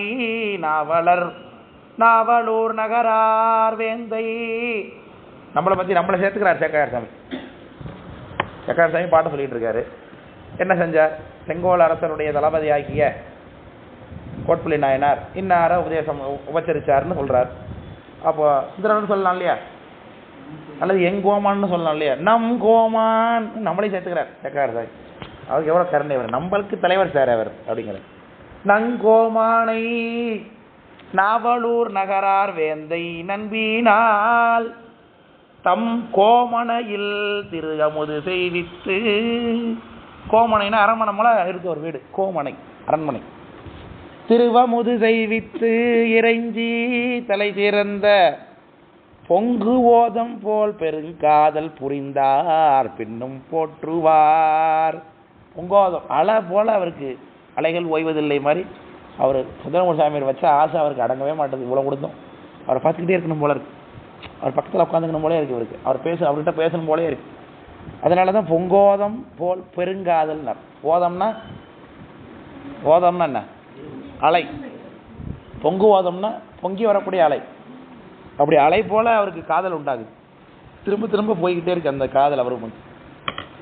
பொங்கு ஓதம் போல் பெருங்காதல் புரிந்தார் பின்னும் போற்றுவார் சொல்றார். சாமி எனக்கு எல்லாத்தையும் என்ற செல்வத்தை எல்லாம் கொட்டி அழிச்சுனா உங்களுக்கு என்னென்னமோ செஞ்ச சாமி, ஆனாலும் என் மனசு உங்களுக்கு ஏதாவது இன்னும் செய்யலையேன்னு தோணுகிறது, உங்களுக்கு இன்னும் நான் எதுவும் கொடுக்கலையோன்னு தோணுது, உங்களை இன்னும் சரியாக உபசரிக்கலையோன்னு தோணுது, என் மனசில் விருப்பம் அடங்கவே மாட்டேது சாமி. அது சொல்கிறார். ஆனா விருப்பு, தீராத விருப்பம், ஆனாத அதற்கு தான் அறம்பெயர் தந்த சூழல் அப்படின்னு சொல்லி ஆழ்வார் பாசுறோம். ஆனா தீராததுன்னு அர்த்தம்.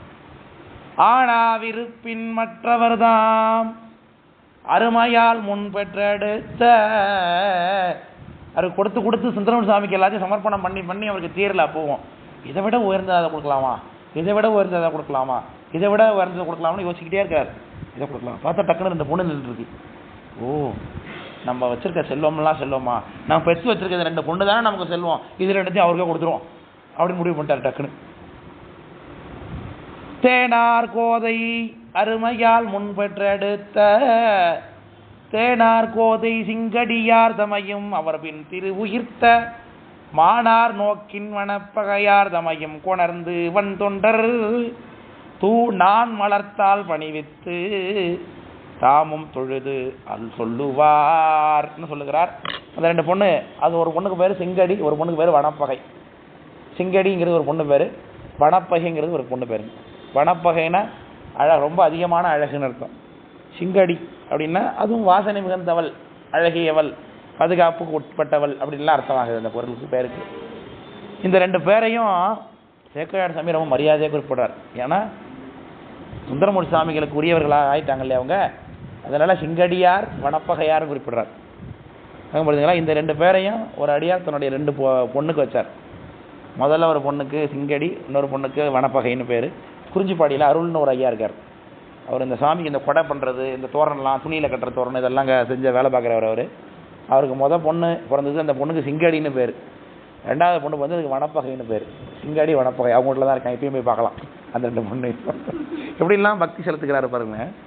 நான் புராணத்தை படிச்சுட்டு போகும்போதே மறந்துட்டு காதில் வாங்கி விட்டுட்டு அடுத்து நான் கபாலி கோயில் போகிறீங்களா போகிறோமான்ட்டு அதை விட்டு சுற்றிட்டு வந்து திரும்பி அடுத்த வாரம் திரும்பி புதுசாக உட்காந்துடும். அவ்வளோதான். நல்லா போங்க. அதனால உதாரணத்துக்கு நீ கிடைச்சிக்கன்னு சொன்னேன். அதனால மற்றவங்கெல்லாம் என்ன செய்யறேன் நம்ம தெரியாது இல்லையா, என்ன செய்யறோம் அதை வழிபாட்டுக்கு கொண்டு வரதுல வாழ்வில் நடைமுறையில் அதை செயல்படுத்தணும். அதை அவங்க செயல்படுத்துறாங்க பாருங்க. இங்கடி வனப்பகைன்னு பிள்ளைக்கு பேர் ஒரு நாள் வச்சோமா கிளியே, புராணத்தில் வர பேர் ஏதாவது வச்சோமா, சாமிக்கு புள்ளிகளுக்கு வைக்கவே இல்லையே, யாருமே வைக்கவே இல்லையே. அப்படி இருக்கும்போது அப்படி எங்கனம் ஆளும் அருள். அதனால அதுக்கு முன்னாடி பிறந்துட்டோமா, அந்த பெருமை எனக்கு இருக்கு, நான் எனக்கு உண்டு. அதனால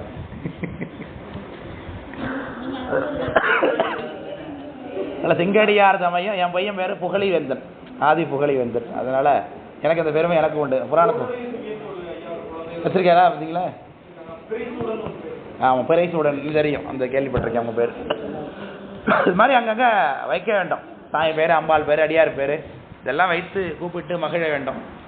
அவங்கள கூப்பிட தான் நமக்கு புண்ணியம் கிடைக்கும். சாமி பேரை கூப்பிடும் பொழுது புகழிவேந்தர் அப்படின்னு கூப்பிட்டாங்க, புகழிவேந்தர்னு கூப்பிட்டா சாமி என்ன நான் ஞானசமுத்திரம் கூப்பிட்டு இருக்காங்க அப்படின்னு தான் அவரு நினைப்பாரு. நம்ம பிள்ளைய கூப்பிட்டு இருக்கோன்னு அவர் நினைக்க மாட்டாரு. ஏன்னா அவருக்கு அந்த கருணை இருக்கு. நம்ம ஞானசமுத்திரம் நினைச்சா கூப்பிடுறோம் இல்லையா, அவரை ஒன்றும் கூப்பிடுறோம், இதை நினைச்சு தான் கூப்பிடுறோம். நம்ம நான் புகழின்னு கூப்பிடுவோம். அடமொழி வச்சு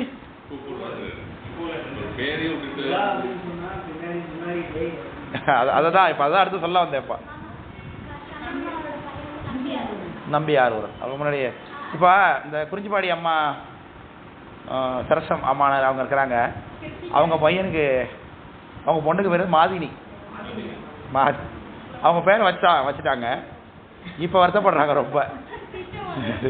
நீ ஐயா இந்த பேரை மாத்திலான்னு கேட்கறாங்க. ஏன் இல்லை அப்ப போய் இந்த மாதிரி எருமாடுன்னு கூப்பிட வேண்டியதா இருக்கு, அதனால பயமா இருக்கு. அப்ப பயமா இருக்கு, அதனால பேரை மாத்திலாமான்னு யோசிக்கிறாங்க.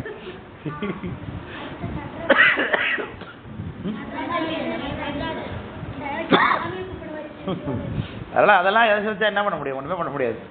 அதனால இப்ப சிங்கடியார் தமையும் அவர் பின் திரு உயர்த்த மானார் நோக்கின் பணப்பகையார் தமையும் கொணர்ந்து வந்தொண்டர் தூ நான் மலர்த்தால் பணிவித்து தாமும் தொழுது சொல்லுவார்.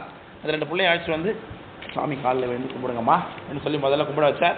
அப்போ 2 பேரும் கும்பிட்டுட்டே இருக்கும்போது சொன்னார். ஏதோ என்ன சொல்றார், அடியேன் பெற்ற மக்கள் இவர். இவங்க 2 பேரும் நான் பெற்ற புள்ள பொண்ணுங்க. அடியேன் பெற்ற மக்கள் இவர் அடிமையாக கொண்டருளி கடிசேர் மலர்த்தால் தொழுது உய்ய கருணை அளிக்க வேண்டும் அப்படின்னு கேட்கறாரு. விண்ணப்பம் பண்றாருங்க. என் பிள்ளைய கொண்டு போய் அடிமையா வச்சிங்கன்னு எவனா சொல்லுவான் அந்த காலத்துல. பையனை கட்டி கொடுத்த உடனே பொன்னடியே வேக பார்க்கறான். என்ன பண்றான் நீ போன உடனே நீ தான் காய்ச்சின பால் காய்ச்சின நீ தான் உன்னதான் காய் போட சொன்னாங்களா? சரி, அப்பவே நினைச்சேன் ஃபேமிலி பெருசா இருக்கும்போது நினைச்சேன். சமைக்க சொல்லிட்டீங்களா அப்படிங்கிறாங்க. எது நடந்தாலும் எனக்கு ஃபோன் பண்ணி சொல்லு, நாங்கள் முதல்ல வந்துடுறோம் அப்படிம்பாங்க அம்மா வீட்டிலேருந்து. கல்யாணம் பண்ணி கொடுத்த உடனே மரியாதையாக ஒதுங்கிறது அம்மா வீட்டில் நல்லது. அதுதான் பொண்ணு நல்லா வாழ வைக்கிறதுக்கான லட்சணம் எப்பொழுதுமே.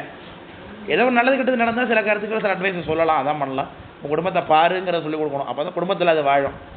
அது வேணான்னு விட்டுன்னு வந்தோன்னா வேணால் நம்ம உள்ள இன்டர்ஃபியர் பண்ணிக்கலாம்.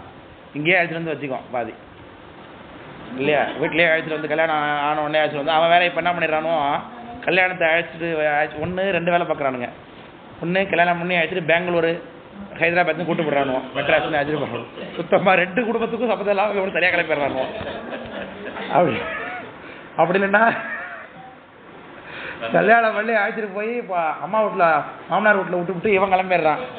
உடனே இது தனியாக என்னால் இருக்க முடியாது, உடனே ராஜசந்தியை வீட்டில் வச்சுக்கிறாங்க. அப்புறம் இவங்க நடத்துகிற பாடம் தான் நடக்கும். அப்புறம் அவன் வந்து கூப்பிடுவான், எங்கள் அம்மா வீட்டுக்கு வா, எங்கள் அப்பா வீட்டுக்கு வா, எங்கள் அப்பாவுக்கு உடம்பு சரியில்லை வந்து பாருன்னா அவரை மாட்டான். அவ்வளோ நாள் வந்து இங்கே இருக்கேன், என்னை வந்து பார்த்தாங்களா, யாராவது நான் எப்படி இருக்குன்னு கேட்டாங்களா, ஃபோன் பண்ணி எது விசாரிச்சாங்களான்னு கேட்பா இவன். அதனால் குடும்பம் என்பது அப்படித்தான். கணவன் தன்னுடைய பொதுவாகவே பெண்களை பொறுத்து எப்போது வகுப்புல சொல்கிறது தான், அதெல்லாம் திருமணம் ஆன பெண்ணுங்கிறவ எப்பொழுதுமே கணவனுடைய உறவை கைக்குள்ளே போட்டு வைத்துக் கொள்ள வேண்டும். அதான் வாழும் தன்மைக்கு அழகு. கணவனோட கூட பிறந்தவங்க, கணவனுடைய பெற்றவங்க, இவங்க 2 பேரையும் ஒரு பெண் கைக்குள்ளே போட்டு வைத்து கொண்டாலன்னா கணவன் கைக்குள்ள சுருக்கு பைக்குள்ள. அவங்களெல்லாம் வேணாம், கணவன் மட்டும் தான் வேணும்னு சொன்னால் சரியான இடத்துல கணவன் கேள்வி கேட்பான் இல்லையா. அவன் கேட்கலன்னா அவன் சரியான ஆளுன்னு அர்த்தம். அதனால் கணவனுடைய அம்மா, கணவனுடைய அப்பா அவங்கள கைக்குள்ளே போட்டு வைத்துக்கொள்ள வேண்டும். அவன் ஒரு ஊதாரி பையம்மா, நீ எவ்வளோ அவன்கிட்ட மாட்டிட்டு கஷ்டப்படுற அப்படின்னு இவங்கள சொல்ல வைக்கணும் அவன் இல்லையா. அதுதான் ஒரு நல்ல பேர். அதான் குடும்பத்தை தாங்கிறவ தான். நாத்தனாரெல்லாம் நல்லா கைப்பற்றி வைத்துக் கொள்ள வேண்டும். கணவரோட கூட பிறந்தவங்களை கைப்பற்றி வைத்துக் கொள்ள வேண்டும். அதுதான் கணவர். அப்போ நமக்கு இவன் நம்மளோட சேர்ந்தவங்களாம் நல்லா பார்த்துக்கிறாளே, இவரை நம்ம நல்லா பார்த்துக்க வேண்டும், இவரை நம்ம வஞ்சிக்க கூடாதுங்கிற எண்ணம் அப்போ தான் அவனுக்கு வரும்.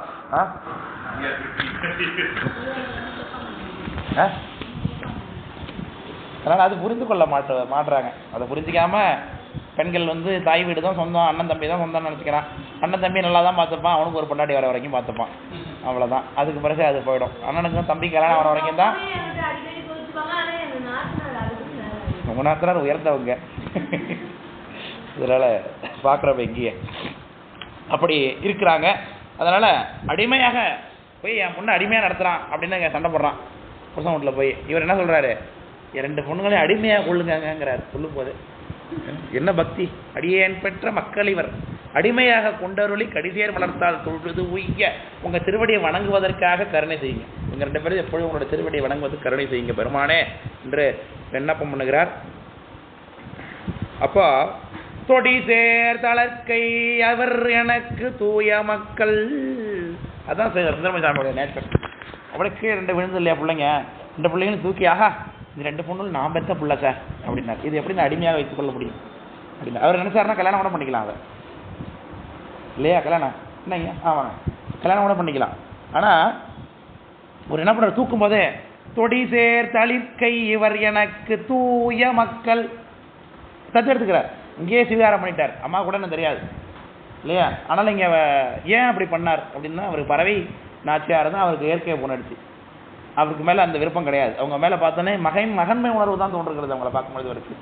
அதனால சொல்லுகிறார், எனக்கொண்டு அப்படியே மகன்மையா கொண்டார் பறவையார்தாம் கொழுனனார்னு அந்த அம்மாவுக்கு ஆல்ரெடி ஒரு புருஷனா இருக்காங்கிறது இந்த இடத்துல ஞாபகப்படுத்தி வைக்கிறார் நமக்கு சேக்கரார் சாமி அவரோட தன்மையை.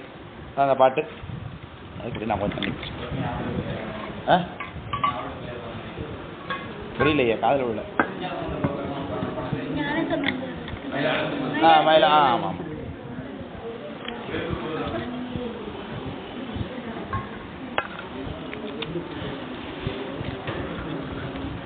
ஆமாம் பறவையார்தம் கொழுனனார் கோதை சூழ்ந்த குழலாரை குரங்கின் வைத்து கொண்டிருந்து காதல் நிறைந்த புதல்வியரா கருத்து உள் கசிவால் அணைந்து உச்சி மீது கண்ணீர் விழமோந்து வேண்டுவனவும் கொடுத்த அருளி நாதர் கோயில் சென்றடைந்தார் நம்பி தம்பிரான் தோழர் சொல்லுகிறார். உடனே இரண்டையும் என் பிள்ளை மாறிங்க அப்படின்னு சொல்லிட்டு அதோட விட்டுல என்ன பண்றாரு, உடனே 2 பிள்ளைங்களும் தூக்கி தன்னுடைய 2 தொடையில வைத்துக் கொள்கிறார். தொடை யாரு உட்கார வைக்கிறதுக்குரிய உரிமைனா, வலது தொடை மகள உட்கார வைக்கக்கூடிய உரிமை, இடது தொடை மனைவியை உட்கார வைக்கிறதுக்குரிய உரிமை உடையது. சாமியெல்லாம் பார்த்தீங்கன்னா அம்பால எதில் உட்கார வச்சிருப்பாரு, இடது தொடையில் பிடிச்சி உட்கார வச்சிருப்பார். விநாயகர் இடது தொடையில் உட்கார வச்சிருப்பார். இது ஒரு முறை இருக்கு. வலது தொடையில் பொண்ணை உட்கார வைக்கணும் அப்படிங்கிறதுல இங்கே 2 பொண்ணுங்க 2 தொடை இருக்காங்க, ஆளுக்கு 2 தொடையில் உட்கார வச்சிருக்காரு போட்டுருக்கு. குரங்குனா தொடைன்னு அர்த்தம். கோதை சூழ்ந்த குழலாரை அந்த 2 பொண்ணுங்களையும் குரங்கின் வைத்து கொண்டு இருந்து. இப்போ நம்மளும் விருந்தாடி போவோம், சில வீட்டுல குழந்தைங்க எல்லாம் இருக்கும். முடியாது என்ன பண்ணும், கட்டமா மாமா ஃபோன் கொடுங்க, அதான் முதல்ல ஃபோனை தான் கேட்கும் இல்லையா. இப்போ அதுதான் வழக்கத்தில் வச்சிருக்க எல்லாம் இல்லையா. அந்த குழந்தைங்கள நாம் என்ன பண்ணணும், அழைச்சிட்டு போய் வாங்க, நல்லா அழகாக இருந்து ஆசையாக இருந்து கொஞ்சம் என்ன மடியில் உட்கார வச்சுப்போம், கொஞ்சம் கொலாவும் ஒரு வண்டியில் அழைச்சிட்டு போய் முடிக்க நல்லா வேணும், பந்து வேணுமா, சாக்லேட் வேணுமா, கார் வேணுமா அப்படின்லாம் சொல்லி அழைச்சி கொஞ்சம் கொலாவே நம்ம பண்ணுறது இல்லையா. இது நம்ம பிள்ளையா இருந்தால் இன்னும் அதிகமாக இருக்கும் இல்லையா. உடனே இவர் என்ன பண்ணுகிறார், 2 பிள்ளைங்களையும் தூக்கி மடியில் வச்சுக்கிட்டு சுந்தரமூர்த்தி சாமி அந்த உச்சி மோந்து பார்க்குற, முத்தம் கொடுக்குறான் நெத்தியில். பொண்ணுன்னு சும்மா வாயால சொல்லலை, உண்மையாகவே பெத்த பிள்ளைய உணர்வாகவே அவருக்கு வந்துருச்சு. பெத்த பிள்ளைங்கிற என்ன ஒன்றா இருந்தால் எப்படி இருக்குமோ அப்படி. ஆமாம். காதல் நிறைந்த புதல்வியாரா, புத்தவர் கூட பெத்தாரே அவர் கூட எப்படி இருக்குமா தெரியல சார், இவர் காதல் நிறைந்த புதல்வியார்னார். அப்படி இருக்க அந்த பொண்ணை அப்படி நினைத்துக் கொள்கிறார். கருத்து உள்கசிவாகால் உள்ள நம்ம புள்ள இதுங்க 2 நாம பெத்த புள்ள அப்படின்னு சொல்லி அந்த ஆசை அதிகமாக இருந்தனால அனைத்து உச்சி மீது கண்ணீர் விழமோந்து. பாசத்தினால கண்ணீர் உண்டாகதான் சார் இவருக்கு. அந்த புள்ள என்ன அப்படி முத்தம் கொடுத்தா போனா இருப்பாங்க, அப்படியே கண்ணீர் அப்படியே பொங்கி அந்த பொண்ணுங்க தலையில விழுந்துட்டான். சுந்தரமூர்த்தி அப்படியே கண்ணீர் அந்த பொண்ணுங்க தலையில விழுது. அப்போ எப்படி ஒரு பொண்ணா கருதிருக்காரு பாருங்க. நம்மளால நினைத்து கூட பார்க்க முடியல அந்த உணர்ச்சி. எப்படி சார் பார்த்த உடனே நம்ம பிள்ளை மாதிரி வச்சுக்கலாம், ரைட், நம்ம பிள்ளையே சில நேரத்தில் இது ஏன் தான் பிறந்து தொலைஞ்சதோ தெரியலையே, இப்படி உயிரெடுக்குது அப்படி இருக்கு.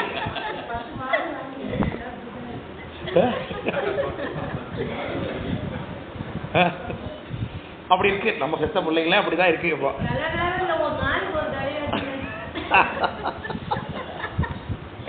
அப்படி இருக்கும் பொழுது இவர் பெறாத ஒரு மக்கள், அந்த பிள்ளைங்களுடைய நேச்சர் என்னன்னு இவருக்கு இன்னும் தெரியவே தெரியாது. ஆக்சுவலா பழகி பார்க்கல.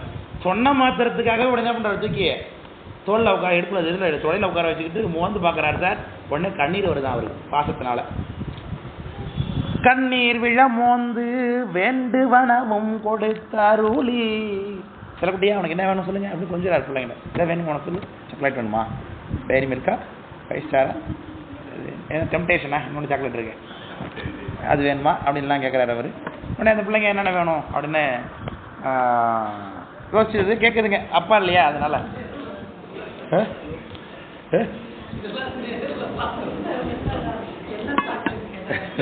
என்ன வேணும்னு வேண்டும்னு கொடுத்துருங்கிறாருங்க. அப்புறம் என்ன வேண்டியதானே கொடுத்துருக்காரு. இந்த பொண்ணுங்களுக்கு என்னம்மா வேணும்னு கேட்டிருப்பாரு. அது என்ன வேணும், என்னென்ன வேணும்னா இந்த செயின் நல்லா இருக்கு, இந்த இது நல்லா இருக்கு, அது எனக்கு ஒன்றும் வேணான்னு தான் சொல்லியிருக்கணும். நல்ல பிள்ளைங்களா அப்படி தான் சொல்லுங்க. முதல்ல நம்மளோட பிள்ளைங்க அப்படி சொல்லாது, பந்தையில சரியா இருக்கும், அதில் தான் கட்டவும் இது எப்படியாவது அவட்டது வாங்கிடணும் முடிவு பண்ணி அப்படி இல்லாம இது என்ன பண்ணுதுங்க. முதல்ல வேணான்னு சொல்லியிருந்துருக்குங்க. அப்புறம் இல்லைல்ல உனக்கு என்ன வேணும் சொல்லணுன்னே என்ன பண்ணுவார், இவர்கிட்ட என்னென்னலாம் வேணுங்கிறதோ அதெல்லாம் கொடுத்துருப்பாரு. வண்டியில் ஒரு ரவுண்ட் போயிட்டு வரணும் வாங்க என்ன கூப்பிட்டுச்சுன்னா வண்டியில் போயிட்டு இருந்திருக்கலாம், ஏதாவது பண்ணியிருப்பார். வேண்டுவன கொடுத்தருளி 2 பிள்ளைங்க இறக்கி கீழே விட்டுவிட்டு இப்போ கோயிலுக்கு போகலாம், இந்த ஊரில் சாமி பார்க்க போகலான்னு நாதர் கோயில் சென்று அடைந்தார் நம்பி தம்பிரான் தோழர் என்று சொல்லுகிறார். அப்போ சாமி எப்படி தரிசனம் பண்ணுகிறார், வென்றி வெல் ஏறு உயர்த்து அருளும் விமலர் திருகோபுரம் இறைஞ்சி ஒன்றும் உள்ளத்தோடும் அன்பால் உச்சி குவித்த கரத்தோடும் சென்று புக்கு பணிந்து திருப்பதிகம் பூண் நான் என்று எடுத்து கொன்றை முடியார் அருள் உரிமை சிறப்பித்தார் கோட்புலியாரை என்று சொல்லுகிறார். இந்த கோட்புலி நாயனாரை சிறப்பித்திருக்கிறதாக இது குறிப்பு கொடுக்கிறார் சேக்காடு சாமி. அது என்ன என்று பார்ப்போம். பதிகம் எப்படி இருக்கு? பூண் நான் தொடங்குகிறது. வென்றி வெள்ளேறு உயர்த்தரலும் விமலர் திருக்கோபுரம். அந்த ரிஷபத்தை கையில் வச்சிருக்க ரிஷப கொடியை கையில் வச்சிருக்கக்கூடிய சிவருமானுடைய கோபுரம், அந்த நாட்டியந்தாங்குடி கோயில் கோபுரத்தை தாண்டி உள்ள போற யாராலும் நாட்டியந்தாங்குடி போயிருக்கீங்க? எல்லாத்துக்கும் நீங்க வைத்திருக்கீங்க. இந்த பக்கம் போயிருக்கீங்க. சரி, அதனால தான் நெல் நடுற திருவிழா அங்கே தான் நடக்கும். நெல் நடுறது. இதனால குவித்த கரத்தோடும் சென்று புக்கு பணிந்து திருப்பதிகம். கோயிலுக்குள்ள நுழையும்போது எப்படி போகணுமா? குவித்த கரத்தோடு செல்ல வேண்டும். இதுதானே? அதனால சென்று புக்கு பணிந்து திருப்பதிகம் பூண் நான் என்று எடுத்து கொன்றை முடியார் அருள் உரிமை. அதனால் அருள் உரிமை. இந்த பதிகத்தை ரொம்ப உரிமையோடு பாடுறார் சாமி கிட்ட. நீ எப்பேற்பட்டவனாலும் இருந்துக்கோ, என்ன வேணாலும் பொண்ணிக்கும், ஆனால் ஒன்றை விட்டா எனக்கு யாரும் கிடையாது. நீ செய்கிற காரியங்கள்லாம் ரொம்ப கேவலமாக இருந்தாலும் கூட அவன் அதுக்காக ஒன்று விட்டு போயிட மாட்டேங்கிறார். இவர் சாமியை பார்த்து இவர் சொல்லிக்கிட்டு நீ செய்கிற காரியம்லாம் ரொம்ப ரொம்ப பேட் ஹேபிட்ஸ்லாம் சொல்லியிருந்தாரு கீழே. இப்போ நீ செய்கிறதுலாம் ரொம்ப இதாக இருக்குது. பூண்ணான் அரவம். ஏன் பார்த்தீங்களா எங்கிட்ட எவ்வளோ செயின் வச்சுருக்கேன், இப்போ தான் கோட்டில் நான் கொடுத்துருக்கேன். இது ஒன்று வாங்கி நீ போடக்கூடாதா? பாம்பு எடுத்து கழுத்தில் போட்டு கேட்குறாரு. எடுத்தோடனே பூனான் அரவம் கண்டு அஞ்சேன். நான் பயப்பட மாட்டேன் உங்கள்கிட்ட. எல்லாரும் உன்னை பார்த்தா பயப்படுறாங்க இல்லையா? அதனால் இதில் சொல்லுவார் ஒரு பாட்டில். அது இல்லை, இந்த பழிக்கு நீர் செல்லும் போது கையில் பாம்பு வேண்டா பிராணிரே அப்படிங்கிறார் பின்னாடி ஒரு தேவாரத்தில். நீ பழிக்கு போகும்போது கையில் பாம்பு எடுத்துக்கிட்டே போவாத. ஒரு கையில் பாம்பு ஒரு கையில் திருவோடு போனால் யாரும் கிட்ட வந்து சோறு போடுவாப்பா உனக்கு? போட மாட்டேன். பழிக்கு நீர் செல்லும் பொழுது கையில் பாம்பு வேண்டா பிராணிரே அப்படிங்கிறார். அந்த மாதிரி காய்கலாமையாரும் சொல்லுவாங்க ஒரு இடத்துல. இந்த போகும்போது பழிக்கு போய் நைட்டில் இந்த பெண்கள் எல்லாம் சாப்பாடு போடுவாங்கன்னு இந்த பாம்பெல்லாம் கொஞ்சம் கழட்டி வச்சுட்டு போப்பா, அப்போ தான் பெண்கள்லாம் கிட்ட வந்து சாப்பாடு போடுவாங்க, இல்லைன்னா போட மாட்டாங்க. இப்போ நீ பட்னியாக தான் இருக்கிற மாதிரி இருக்கும் அப்படின்னு சொல்லி அம்மா வருத்தப்படுறாங்க ஒரு பாட்டில். ஸோ அதெல்லாம் சொல்லுறாரு. அவங்கெல்லாம் அப்படி பயப்படுவாங்க, ஆனால் நான் பயப்பட மாட்டேன் உன்னை பார்த்து அப்படின்னு தொடக்கத்திலே சொல்கிறார். உரிமையில் புனான் ஆவதோர் அரவம் கண்டு அஞ்சேன். சரி, அடுத்து என்ன பண்ணுவேன்? புறங்காட்டில் ஆடல் கண்டு இகழேன். நீ சுடுகாட்டில் இருக்கேன்னு அவனை திட்ட மாட்டேங்கிறார். சுடுகாட்டிலே ஒருத்தன் இருக்கான்னா யார் இருப்பா? சீட்டு கட்டு விளையாடுறவன் இருப்பாங்க. ஒருத்தவர் ஆலமரம் இருக்கும், அந்த ஆலமரத்து அடியில் உட்காந்துக்கிட்டு துண்டை வச்சு போட்டுக்கிட்டு 3 சீட்டு விளையாண்டுட்டு இருப்பான். அதை செய்கிறவன்லாம் தான் அந்த மாதிரி காட்டு பகுதியில் உட்காந்துருப்பான். நீ அங்கே தான் உட்காந்துருக்கப்போ, அதனால உன்னை சுடுகாட்டில் இருக்குன்னு அவனை இழ மாட்டேங்கிறார் இல்லையா? அதான் சொல்லுகிறார். அந்த என்ன பதிகங்கிறது நம்ம பதிகத்தை பாரு.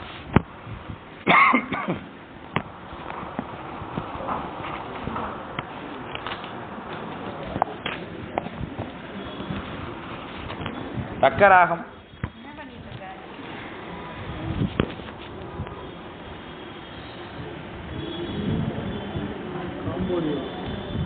காம்போது